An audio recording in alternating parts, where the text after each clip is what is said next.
بسم اللہ الرحمن الرحیم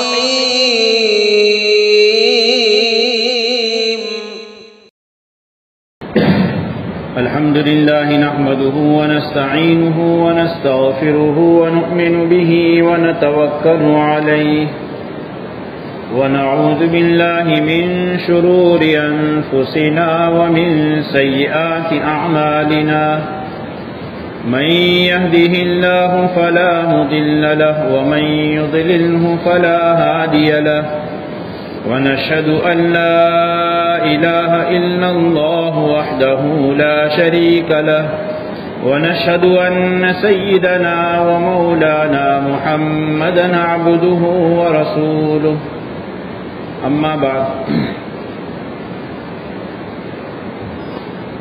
يا أيها الناس اتقوا ربكم إن زلزلة الساعة شيء عظيم صدق الله مولانا العلي العظيم اللهم صل على محمد النبي الأمي وعلى آله وسلم تسليما. میرے عزیز اور بزرگوں، مضمون ہمارا چل رہا تھا قیامت سے پہلے 10 بڑی نشانیاں اور 10 بڑی علامتیں ظاہر ہوگی. ان میں سے جو علامت ہم سن رہے تھے وہ ہے دجال کا نکلنا. حضرت اسماء بنت یزید رضی اللہ تعالی عنہ فرماتی ہیں کہ رسول اللہ صلی اللہ علیہ وسلم نے ایک مرتبہ ارشاد فرمایا کہ دجال کے نکلنے سے 3 سال پہلے آسمان اپنی 1/3 بارش کو روک لے گا، 1/3 بارش کم ہوگی، اور زمین اپنے اندر سے نکلنے والے گلوں میں سے 1/3 گلے کو روک لے گی. 1 سال 1/3 کم. دوسرا سال جب ہوگا، آسمان سے برسنے والی ہر سال جتنی بارش ہوتی ہے اس میں سے 2/3 کم ہوگی، 1/3 برسے گی. پیداوار بھی 2/3 کم ہوگی، کل پیداوار میں سے 1/3 پیدا ہوگا. تیسرا سال ہوگا اور پوری بارش آسمان روک لے گیا، زمین اپنی پیداوار روک لے گی، پوری دنیا میں قحط عام ہو جائے گا. پھر آپ علیہ الصلوۃ والسلام نے ارشاد فرمایا گھروں میں پالتو جانور اور جنگل کے وحشی جانور جو بڑے دانت والے ہیں وہ سب ہلاک ہو جائیں گے، اور ایسی بھوک مری کے عالم میں دجال کا ظہور ہوگا. اور زمین سے غذائی جو نظام ہے، خوراکی جو نظام ہے، اور انسانوں کی ضرورتوں کی جو چیزیں ہیں، اللہ تبارک و تعالیٰ نے ڈھیل دی ہوگی کہ وہ دجال کے کنٹرول میں ہوں گے. اللہ کے رسول علیہ الصلوۃ والسلام سے حضرت اسماء بنت یزید رضی اللہ عنہ نقل فرماتی ہیں کہ اس طرح کی بات کی اور اللہ کے رسول علیہ السلام باہر تشریف لے گئے. تھوڑی دیر بعد آپ واپس آئے تو اللہ کے رسول علیہ الصلوۃ والسلام دروازے کی چوکھٹ کو 2 ہاتھ سے پکڑ کر کھڑے ہو گئے، اور آپ نے فرمایا اسماء کیا حال ہے؟ کہا یا رسول اللہ. اور حضرت اسماء فرماتی ہیں رسول اللہ صلی اللہ علیہ وسلم کی یہ بات سن کر کے مجمع میں جتنے لوگ بیٹھے تھے سب پر غم و فکر طاری ہو گئی تھی. غم اور فکر طاری تھا. آپ کہیں گے آپ بھی تو 3 ہفتے سے سناتے ہیں دجال دجال، ہمیں بھی ڈر لگ گیا تھا. صحابہ کو ڈر لگ گیا. آپ علیہ الصلوۃ والسلام نے فرمایا اے اسماء اگر میں زمین پر زندہ رہا اور میری موجودگی میں دجال کا ظہور ہو گیا تو دلیل اور حجت سے میں اس کو ہٹا دوں گا۔ آپ کہیں گے لیکن ہمارا تو انتظام کہاں؟ اللہ کے رسول علیہ السلام تشریف فرما ہے اور ہماری نسلوں کی موجودگی میں شر غائب ينتظر، بہت بڑا شر ہے جس کا انتظار کیا جا رہا ہے، جو دجال ہے۔ اور اس کے بعد قیامت ہے، ادھا و امر، بہت کڑوی چیز اور بہت بڑی بھیانک اور بڑی سب سے مصیبت جو انسانیت پر طاری ہونے والی ہے، وہ ہونے والی ہے۔ آپ علیہ السلام نے فرمایا، اور اسما اگر میں زمین پر زندہ نہ رہا تو میرے بعد ہر مومن کے لیے میرا رب میری طرف سے وکیل اور خلیفہ اور کفیل رہے گا۔ لیکن کس کے لیے؟ مومن کے لیے۔ اس لیے ہمیں گھبرانے کی بات نہیں ہے، فکر کی بات یہ ہے ہم اپنے ایمان کی سلامتی کی فکر رکھیں، صبح و شام، ہر پہر، رات اور دن، اپنے اٹھتے ہر قدم، زبان سے نکلتے ہر بول، بدن کے تمام اعضاء سے ہونے والے ہر عمل پر ہم فکر کی نظر سے اپنی جانچ رکھیں کہ ہم سے کوئی ایسا عمل تو نہیں ہو رہا کہ جس کی وجہ سے میں اپنی ایمان سے ہاتھ دھو بیٹھوں۔ ہمارا ایمان اللہ سلامت رکھے، ایمان سلامت رہے گا، اللہ تبارک و تعالی محافظ ہے۔ ایک روایت میں ہے، آپ علیہ السلام نے فرمایا، دجال اس 63 سالی کے بعد، حضرت اسماعی فرماتے ہیں، اس 63 سالی کے بعد ایک علاقے میں دیہاتی قسم کے کسان لوگوں کے پاس پہنچے گا اور کہے گا کہ تیرے اونٹ اور تیرے جانور مر گئے، اگر تو چاہے تو میں تیرے جانور زندہ کر دوں، لیکن تو مجھے اپنا خدا مان۔ اس کو ایمان کیا ہے اور رب کیا ہے اس سے وہ ناواقف نابلد ہوگا، وہ کہے گا پھر کر لو، ہم مان لیں گے۔ اللہ نے اس کو یہ ڈیل دی ہوگی کہ اس کے ساتھ اللہ تبارک و تعالیٰ نے شیاطین کی ایک بھیڑ جمع رکھی ہوگی، اور اللہ نے یہ اختیار اس کو دیا ہوگا بندوں کی آزمائش کے لیے کہ وہ شیاطین جانوروں کی شکل اور صورت اور اس کے دودھ والے اونٹ، اونٹنیاں اور گایوں وغیرہ کی شکل صورت اختیار کریں گے، اور اس کی اونٹنیوں کے تھنوں سے زیادہ بڑے تھن ہو جائیں گے۔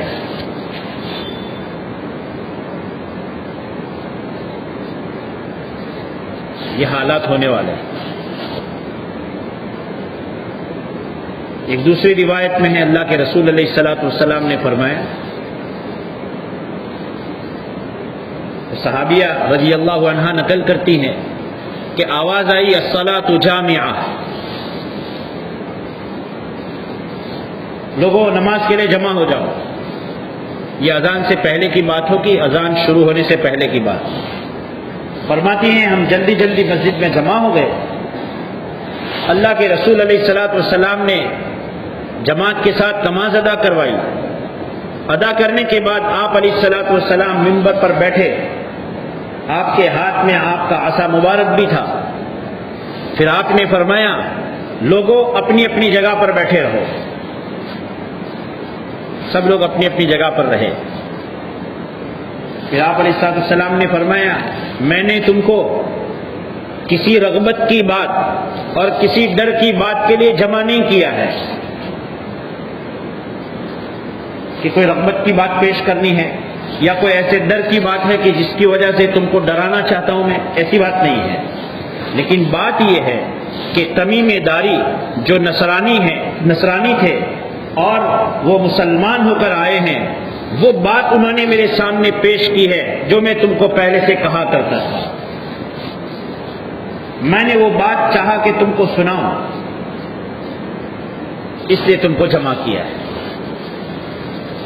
پھر آپ علیہ السلام فرماتے ہیں، تمیم داری نے مجھے یہ بیان کیا کہ وہ اپنے قبیلے کے 30 لوگوں کے ساتھ سمندری سفر میں ایک بڑی کشتی میں سوار ہو کر نکلے۔ اس کشتی نے ان کو 1 مہینہ تک، اس کشتی میں ہوا نے ان کو گھیرے رکھا، وہ کہیں چل نہ سکے۔ اور پھر ہوا ان کی کشتی کو ایک ایسی جگہ پر لے گئی جہاں ایک جزیرہ نظر آ رہا تھا اور سورج ڈوب رہا تھا. قریب کی چھوٹی کشتیوں میں ہم سوار ہو کر کے اس جزیرہ پر پہنچے. جب ہم وہاں پہنچے ہیں تو ایک بڑا جانور کی شکل میں، جس کا اگلا کیا ہے پچھلا کیا ہے نظر نہیں آ رہا تھا، سمجھ میں نہیں آ سکتا تھا، اس کے اتنے بڑے بال تھے.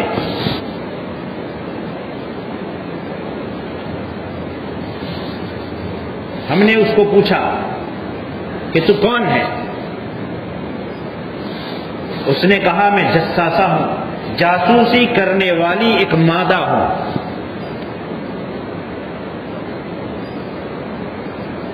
اس نے کہا سامنے ایک بڑا محل ہے، اس میں چلے جاؤ.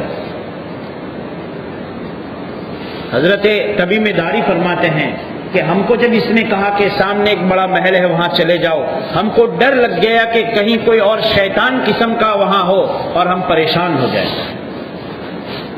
خیر ہم گئے، دوڑے دوڑے وہاں پہنچے تو دیکھا ایک بہت بڑا جسم والا شخص ہے. اس پر بھی دوسری روایت کے مطابق بال لگے پڑے ہیں اور اس کے ہاتھوں کو اس کی گردن کی طرف زنجیروں میں جکڑ دیا گیا ہے اور اس کے نیچے کے حصے کو بھی زنجیروں میں جکڑا ہوا ہے اور وہ آسمان اور زمین کے بیچ میں اچھل رہا ہے. حضرت تمیم داری فرماتے ہیں کہ ہم میں سے کچھ ساتھیوں نے پوچھا تو کون ہے؟ اس نے کہا کہ جب تم یہاں پہنچ ہی گئے ہو تو پہلے بتاؤ تم کون ہو.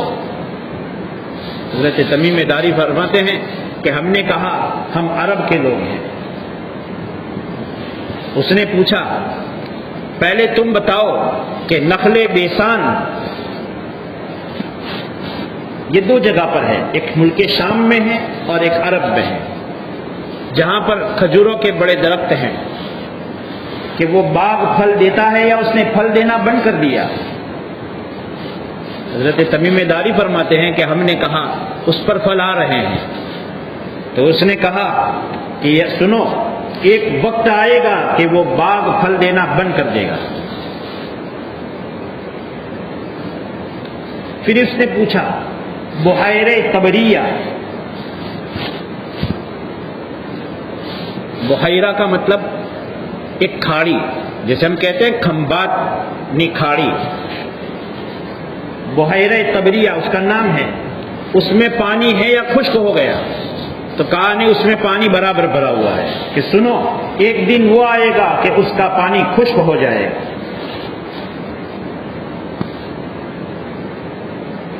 پھر اس نے پوچھا ایک چشمے کا نام لے کر کے کہ وہ چشمہ، اس کا پانی اور اس سے کسان کھیتی کرتے ہیں، وہ اس کے ذریعے سے اپنی کھیتیوں کو سینچائی کیا جا رہا ہے یا نہیں؟ تو انہوں نے کہا کہ ہاں خوب ہو رہا ہے. دجال نے پھر کہا کہ سنو یہ بتاؤ کہ جب تم یوں کہتے ہو کہ ہم لوگ عرب کے ہیں تو یہ بتاؤ عرب اس زمانے میں ان پڑھ سمجھے جاتے تھے. بعث فی الامیین رسولا، ان پڑھوں میں اللہ نے ایک رسول بھیجا. ان پڑھوں کے نبی کا کیا حال ہے؟ انہوں نے کہا ہاں مکۃ المکرمہ میں ایک نبی ظاہر ہو چکا اور مکے والوں نے ان کو مکے سے نکال دیا اور وہ یثرب یعنی کہ مدینہ چلے گئے. پوچھا کیا ان کی عرب والوں کے ساتھ کوئی جنگ ہوئی یا نہیں؟ یہاں جنگ ہو چکی ہے. کیا حال رہا؟ یہ ان پڑھوں میں جو نبی پیدا ہوئے ہیں وہ غالب رہے ہیں، وہ جیت گئے ہیں. دجال کہہ رہا ہے لوگوں کے لیے اور عربوں کے لیے اچھی بات یہ ہے کہ وہ اس نبی کی فرما برداری کرے.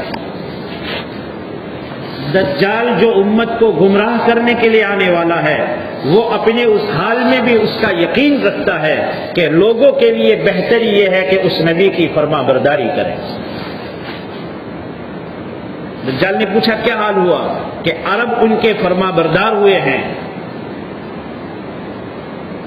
پھر دجال نے کہا سنو اب تم نے بات بتا دی، ایک زمانہ اب قریب ہے کہ مجھے ان زنجیروں سے آزاد کیا جائے گا اور میں پوری دنیا میں اپنی سواری لے کر کے کوئی گاؤں، کوئی قریہ، کوئی دیہات، کوئی بستی ایسی نہیں ہوگی جہاں میں پہنچ نہیں جاؤں گا۔ یہ سب ہونے والا ہے، اور مومن کے لیے اللہ وکیل ہے، اللہ کفیل ہے، اللہ ہی محافظ ہے۔ آپ علیہ الصلوۃ والسلام نے بعض روایات میں اس کی سواری تک کا تذکرہ فرمایا کہ ایک گدھے پر سوار ہو کر کے آئے گا، جس گدھے کے اس کان سے اس کان تک پہنچنے کے لیے ایک انسان اپنے دو ہاتھ پھیلائے اور ایسا 70 مرتبہ ہو جائے، صرف 13 وقت، اتنی بڑی وہ اس کی سواری ہوگی۔ اگرچہ شرائع حدیث نے اس حدیث کی تشریح میں بھی وہ کیسی سواری ہوگی، کیسا اتنا جلدی پہنچے گا، وہ اللہ کا اپنا کام ہے، اس کی حقیقت اس وقت ظاہر ہوگی۔ اللہ ہماری اس سے حفاظت فرمائے۔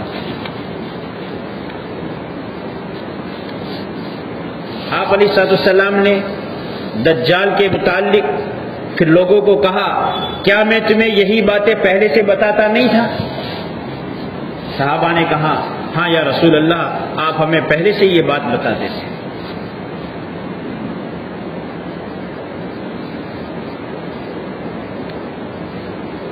ساری نشانیاں دجال کی، دجال کتنی مدت ٹھہرے گا، اس کی سواری کی، اس کے آنے سے پہلے 3 سالوں کی، یہ ساری نشانیاں آپ علیہ السلام بتلا رہے ہیں۔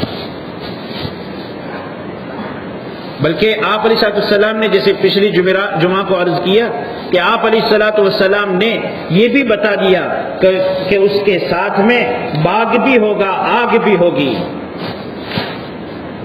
اور اس کا آگ باغ ہے، اور اس کا باغ ہے وہ جہنم میں جانے کا راستہ ہے۔ ساری نشانیاں متعین فرما دی۔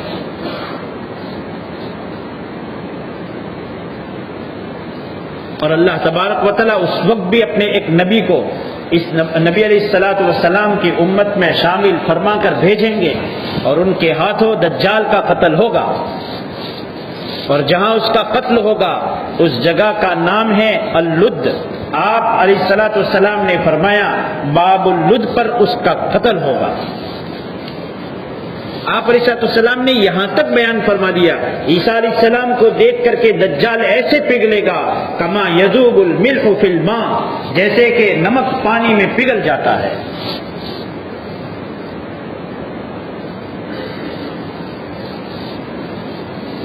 یہ نشانی ہے دجال کی، جو اس وقت میں اپنے ایمان کو بچانا بڑا اہم ہوگا۔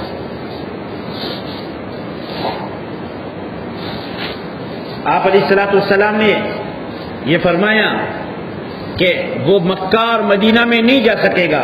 جو پہلی روایت میں سنا رہا تھا اس میں حضرت اسماء بنت یزید فرماتی ہیں کہ رسول اللہ صلی اللہ علیہ وسلم نے فرمایا، ہاں یہ طیبہ ہے، ہاں یہ طیبہ ہے، ہاں یہ طیبہ ہے، اور آپ نے اپنی عصا کو منبر پر لگایا اور فرمایا کہ طیبہ میں وہ داخل نہیں ہو سکے گا۔ دجال خود کہتا ہے کہ میں جب مکہ اور مدینہ میں داخل ہونے کی کوشش کروں گا، اس کے ہر دروازے پر اللہ تبارک و تعالی فرشتے کو بٹھا دے گا، اور فرشتہ تلوار سوتے ہوئے کھڑا ہوگا، میں اندر داخل نہیں ہو سکتا۔ ایک روایت میں ہے آپ علیہ السلام نے فرمایا، یا تو میں نے خواب میں یا اللہ تبارک و تعالیٰ نے ظاہر میں یہ بتایا کہ میں دیکھ رہا ہوں کہ بیت اللہ کے پاس ایک صاحب ہے جو 2 فرشتوں کے کندھے پر سہارا لیے ہوئے بیت اللہ کا طواف کر رہے ہیں، اور وہ ایسے محسوس ہو رہے گویا ابھی وہ غسل کر کے آئے ہیں، اور ان کے سروں سے پانی کے قطرات ٹپک رہے ہیں۔ میں نے پوچھا یہ کون ہے؟ یہ عیسیٰ ہے علیہ السلام۔ حضرت عیسیٰ علیہ السلام بھی قیامت کی ایک طرح کی نشانی ہے، اس لیے کہ قیامت سے قریب بھی آنے والے ہیں۔ پھر حضرت فرماتے ہیں رسول اللہ صلی اللہ علیہ وسلم کہ پھر میں نے دیکھا ایک اور شخص کو کہ جس کی داہنی آنکھ جو ہے وہ کھجور کی، وہ انگور کو نچوڑا گیا ہو اس حال کی ہے، یعنی عیبدار ہے، بائیں آنکھ سے سپاٹ ہے، اور وہ بھی بیت اللہ کے آس پاس گھوم رہا ہے۔ میں نے پوچھا یہ کون ہے؟ کہا یہ دجال ہے۔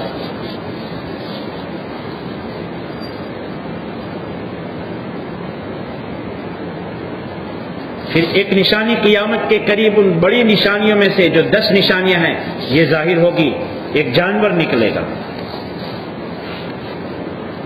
کہاں سے نکلے گا؟ ایک روایت کے مطابق صفا پہاڑی پھٹے گی اور اس سے نکلے گا، اور دوسری روایات میں طائف وغیرہ کا تذکرہ ہے، وہ نکلے گا، اس کے ہاتھ میں حضرت موسیٰ علیہ السلام کا عصا بھی ہوگا، اور پوری دنیا میں موجود تمام انسانوں کا وہ گویا کہ اسکین کرے گا، کون مومن ہے کون کافر ہے، سب کا اسکین ہوگا۔ لوگوں کو وقتی اسکین سے ڈر لگ جاتا ہے، آخری وہ بڑا اسکین ہونے والا ہے، اور اس سے بڑا اسکین قیامت میں میدان میں ارض الشام ارض الحشر ہے، شام کی سرزمین حشر کی سرزمین بنائی جائے گی، اس سے بڑا اسکین وہاں ہوگا۔ اس سے اور زیادہ خطرناک اسکین پل صراط پر ہوگا۔ آپ علیہ السلام نے فرمایا پل صراط ہے اور وہ بہت ہی زیادہ احد من السیف وادق من الشعر، تلوار سے زیادہ تیز، بال سے زیادہ باریک، اس پر آنکڑے لگے ہوئے ہیں، کس کے ساتھ خیانت کی تھی، کہاں مال میں گولمال کی تھی، اور کہاں کسی کے ساتھ خیانت کا معاملہ اور دھوکہ دھڑی کی تھی، اور کس طرح کے گناہ تھے، وہ آنکڑا پکڑے گا اور پکڑ کر لوگوں کو گرائے گا اور وہ جہنم میں گریں گے۔ کچھ لوگ ہوں گے جو بجلی کی طرح گزریں گے، کچھ لوگ ہوں گے جو تیز رفتار اونٹ گھوڑے کی طرح گزر جائیں گے۔ یہ سب اسکین کے مقامات ہے۔ ایک انگوٹھے کے اسکین سے ڈرنے کی ضرورت نہیں ہے، وہ اسکین اصل ہے جس کا مدار ہی ایمان پر ہے، محمد صلی اللہ علیہ وسلم کی سچی تابعداری پر رکھا گیا ہے۔ خیر وہ جانور نکلے گا اور وہ لوگوں کو اسکین کرے گا، کون مومن کون کافر، مہر لگ جائے گی، اور انسانوں سے بات کرے گا۔ کوئی تعجب کی بات نہیں ہے کہ ایک جانور کیسے انسان سے بات کرے۔ کل قیامت کے میدان میں زبانوں پر مہر لگے گی۔ سورہ یاسین شریف ہم روزانہ پڑھتے ہیں، لوگوں کے ہاتھ اور پیر اللہ کے دربار میں بولیں گے، اور دوسرے مقام پر اللہ تبارک تعالیٰ فرماتے ہیں کہ زبان کو اللہ تبارک تعالیٰ تھوڑی چھوٹ دے گے تو زبان بھی اپنے ہی بدن کے دوسرے اعضاء کو کہے گی لما شہدتم علینا قالوا انطقنا اللہ الذی انطق کل شیء، ہم کو اللہ نے بولنے کی طاقت دی ہے اور اس بولنے کا حکم دیا ہے جس نے تمام انسان کو اور اس کے تمام بدن کے تمام اعضاء کو پیدا کیا ہے۔ آج ہماری زبان جو بولتی ہے وہ بھی تو گوشت کا ایک ٹکڑا ہے، آنکھ بھی تو ایک گوشت کا ایک ٹکڑا ہے، اس کا کام اللہ نے حوالے کیا ہے، ابھی تجھے دیکھنا ہے، کل بولنا ہے۔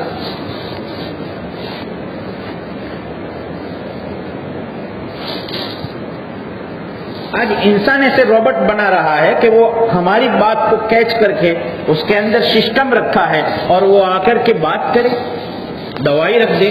ڈر لگ گیا لوگوں کو کورونا کا اتنا کہ روبوٹ کھڑا کر دیا۔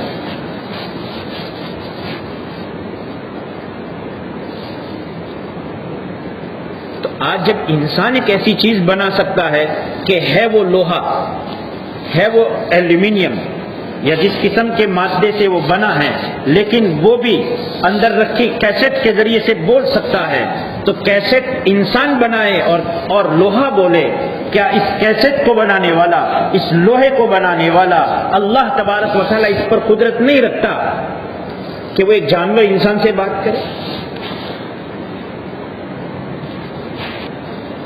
اور پچھلے زمانے میں بھی ایسا ہو چکا ہے۔ حضرت سلیمان علیہ السلام کو اللہ تبارک و تعالیٰ نے پرندوں کی بولیاں سکھلائی، وہ سنتے تھے، وہ سمجھتے تھے۔ بعض روایات میں ہے کہ حضرت سلیمان علیہ السلام نے فرمایا جانتے ہیں پرندہ اڑتے ہوئے کیا کہہ رہا ہے؟ لیدوا للموت وابنوا للخراب، اپنے بچوں کو جنو مرنے کے لیے، گھروں کو آباد کرو ویران ہونے کے لیے۔ ہم نہیں سمجھتے، ان کی بولیاں وہ سمجھتے ہیں۔ تو اللہ تبارک و تعالیٰ کل وہ قدرت دے گا اس کو کہ وہ ہم سے بات کرے گا۔ آج ایک مرغی اپنے ساتھ اپنے چوزوں کو لیے گھومتی ہے، چوزوں کو معلوم نہیں ہے مرغی کے بچوں کو معلوم نہیں ہے، اس کی یکایک نظر بلی پر پڑتی ہے، ہمیں تو یہ سمجھ میں آتا ہے کہ وہ مرغی اپنی انداز کی صرف چیچی کر رہی ہے، لیکن سارے اس کے چوزے اور بچے اس کی ماں کی پروں کے پاس میں جمع ہو جاتے ہیں اور پھٹافٹ وہ دوڑتے ہیں اپنی جان بچانے کے لیے، کہ وہ سمجھ جاتے ہیں ماں کی اس بولی میں، ہمیں سمجھ میں نہیں آیا لیکن وہ بچے سمجھ رہے ہیں کہ ماں یہ بتا رہی ہے کہ ہمارا کوئی دشمن آ چکا ہے۔ کل وہ جانور بولے گا۔ سورج روزانہ مشرق سے نکلتا ہے، مغرب میں ڈوبتا ہے، آپ علیہ الصلوۃ والسلام نے فرمایا تمہیں معلوم ہے یہ سورج کہاں جاتا ہے؟ یہ رب کے حضور میں سجدہ ریز ہوتا ہے اور آئندہ طلوع ہونے کی اجازت مانگتا ہے۔ ایک دن ہوگا کہ جب یہ سورج ڈوبے گا اور اللہ سے اجازت مانگے گا، اللہ تبارک تعالیٰ اس کو واپس ہونے کو فرمائیں گے اور وہ الٹی رفتار واپس آئے گا۔ ٹیکنالوجی پر اتنا اعتماد نہ کرو، اصل اعتماد کرنے کی ضرورت ہے علم غیب جو ہمیں اپنے نبی علیہ الصلوۃ والسلام کے ذریعے سے پہنچا ہے، غیب کی خبریں جو اللہ کے رسول علیہ الصلوۃ والسلام نے، اور کل قیامت کے دن جو ہونے والا ہے، قیامت سے پہلے جو ہونے والا ہے، جنت اور جہنم کے جو فیصلے ہونے ہیں، وہ اللہ تبارک و تعالیٰ نے مغیبات کا علم، چھپی باتوں کا علم جو ہماری آنکھوں کے سامنے اوجھل ہیں، ہم اندھیرے میں کھڑے ہیں، ساری انسانیت بھٹکتی ہے سوائے اللہ تبارک و تعالیٰ کی رہبری کے، اور وہ اپنے نبی کے ذریعے سے اللہ نے ہم سب کو پہنچایا۔ ٹیکنالوجی ایک دن ختم ہوگی، اللہ ساری زمین کو وَيَسْأَلُونَكَ عَنِ الْجِبَالِ فَقُلْ يَنسِفُهَا رَبِّي نَسْفًا فَيَذَرُهَا قَاعًا صَفْصَفًا لَا تَرَىٰ فِيهَا عِوَجًا وَلَا أَمْتًا۔ لوگ پہاڑوں کے متعلق پوچھتے ہیں کہ اتنے بڑے پہاڑ، اتنا بڑا ہمالیہ، فلاں جگہ تک کوئی گیا نہیں، جو گیا وہ گم۔ اللہ تبارک و تعالیٰ اس کو بھی روئی کی گالوں کی طرح اڑائیں گے، ایک ہوا میں اڑتا نظر آئے گا، اور ساری زمین ایک ہموار بغیر جی بھی لگائے ہوئے اللہ سب پوری زمین کو سیدھا بنا دے گا۔ یہ ٹیکنالوجی اور یہ ٹاور سب ختم ہونے والا ہے، سوائے اللہ کے امر کے، اللہ کی ذات کے، اور اللہ تبارک و تعالیٰ نے جس ایمان پر کامیابی کا مدار رکھا ہے وہی باقی رہنے والی چیزیں ہیں۔ باقی یہ دنیا کی ساری چیزیں ایک زمانے میں مٹی تھی، مٹی ہو جانے والی ہے۔ اس لیے آنے والے حالات ہیں جو اللہ کے رسول علیہ الصلوۃ والسلام نے ہمیں بتائے ہیں، اس پر یقین رکھ کر کے اپنے ایمان کی حفاظت کے کام میں ہم سب لگے رہیں۔ سوائے ایمان کے اللہ تبارک و تعالیٰ کی ان آنے والے ان حالات میں ہماری حفاظت کے لیے ہمارے پاس کوئی اسباب نہیں ہے۔ اللہ تبارک و تعالیٰ ہمیں سچے معنی میں سچا اور پکا مومن بنائے رکھے اور ان باتوں پر ہمیں پورا یقین رکھے۔ آمین۔ وآخر دعوانا الحمدللہ رب العالمین۔ سنت باقی ہو ادا فرما رہے ہیں۔